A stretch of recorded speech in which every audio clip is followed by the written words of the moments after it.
وما أرسلنا من قبلك من رسول إلا نوحي إليه أنه لا إله إلا أنا فاعبدون. کسی بھی ذات، کسی بھی وقت، کسی بھی جگہ کے مبارک ہونے کے لیے دلیل چاہیے. یہ سب سے پہلی صفت ہے. دوسری صفت،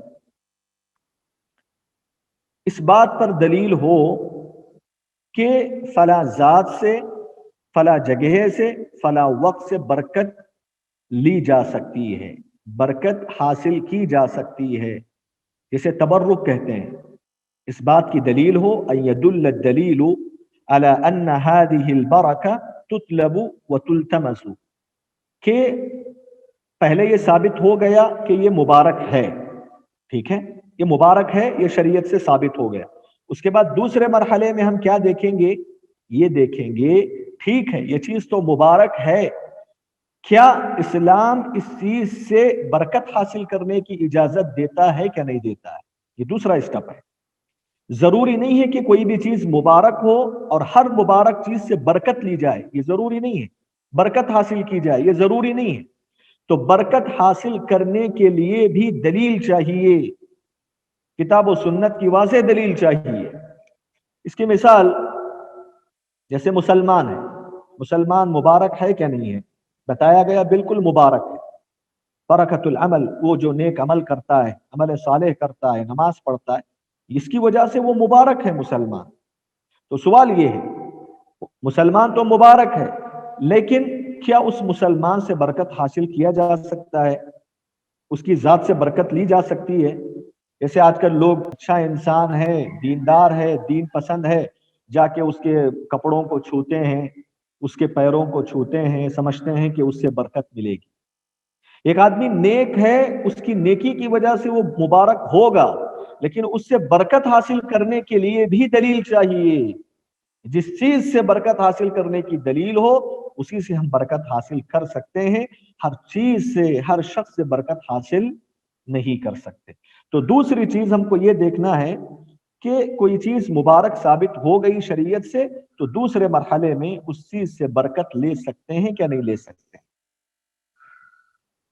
تیسری صفت تبرک، مشروع تبرک کی، یہ ثابت ہو گیا کہ فلاں چیز مبارک ہے اور اس سے برکت لیا بھی جا سکتا ہے، یعنی برکت حاصل کیا بھی جا سکتا ہے. یہ دونوں چیزیں ثابت ہو گئی.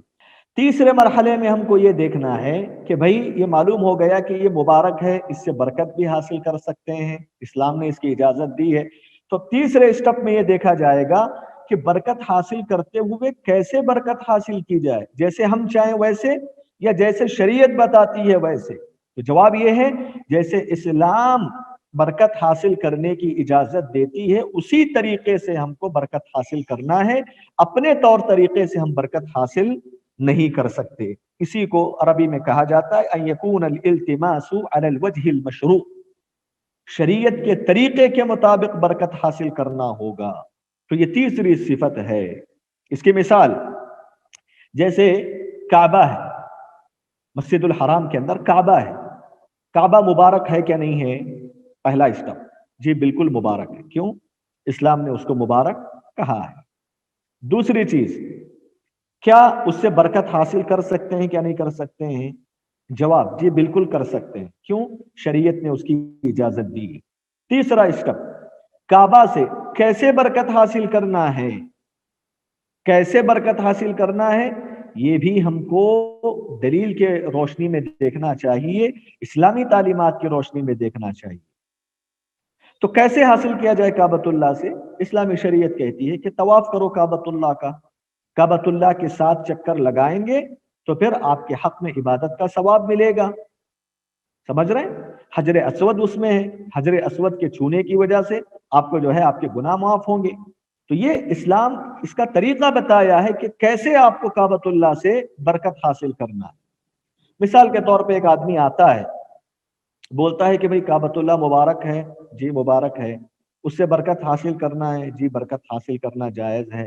اب ایک آدمی آ کر کعبۃ اللہ کا جو کپڑا ہے، کعبۃ اللہ کا جو کپڑا اڑایا جاتا ہے بلیک کلر کا، وہ تاگا وغیرہ کھینچ لیتا ہے اس میں سے، اور یہ کہنے لگتا ہے کہ اس تاگے کے اندر اللہ تعالیٰ نے برکت رکھی ہے، لہٰذا ہم کعبۃ اللہ کے کپڑے سے برکت حاصل کریں۔ بدعت ہے، یہ جائز نہیں ہے۔ کیوں جائز نہیں ہے؟ کیونکہ نبی صلی اللہ علیہ وسلم نے یہ نہیں بتایا کہ تم کعبۃ اللہ کے کپڑے سے برکت حاصل کرو، سمجھ رہے ہیں؟ تو یہ جیسے حجر اسود ہے، حجر اسود مبارک ہے کیا نہیں مبارک پتھر؟ بالکل مبارک پتھر ہے، اس سے برکت حاصل کرنا جائز ہے کیا نہیں جائز ہے؟ بالکل جائز ہے۔ کیسے برکت حاصل کرنا ہے یہ بھی اسلام نے بتایا ہے۔ ایک آدمی آتا ہے، حجر اسود کو مبارک سمجھتا ہے، برکت حاصل کرنا صحیح سمجھتا ہے، آ کر حجر اسود کو چھوتا ہے، اس ارادے سے چھوتا ہے کہ حجر اسود کی چھونے کی وجہ سے اللہ تعالیٰ گناہ معاف کر دیتا ہے، گناہ بخش دیتا ہے، تو یہ بالکل درست ہے، اس نے اسلام کے طریقے کے مطابق اس سے برکت لی۔ ایک دوسرا آدمی آتا ہے، حجر اسود کو چھوتا ہے اس نیت سے کہ اس کے ہاتھ میں جو بیماری ہے وہ بیماری ختم ہو جائے۔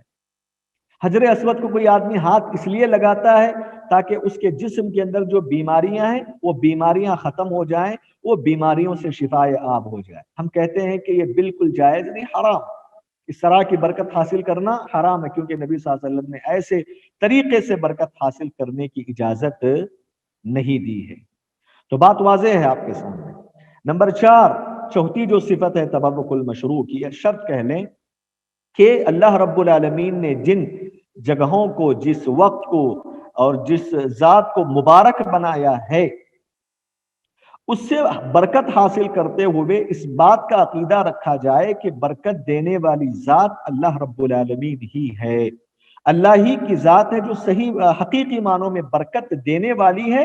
اللہ تعالیٰ نے ان چیزوں کو صرف ایک سبب بنایا ہے، ایک ریزن اور سبب بنایا ہے، ورنہ حقیقی طور پر برکت دینے والا کون ہے؟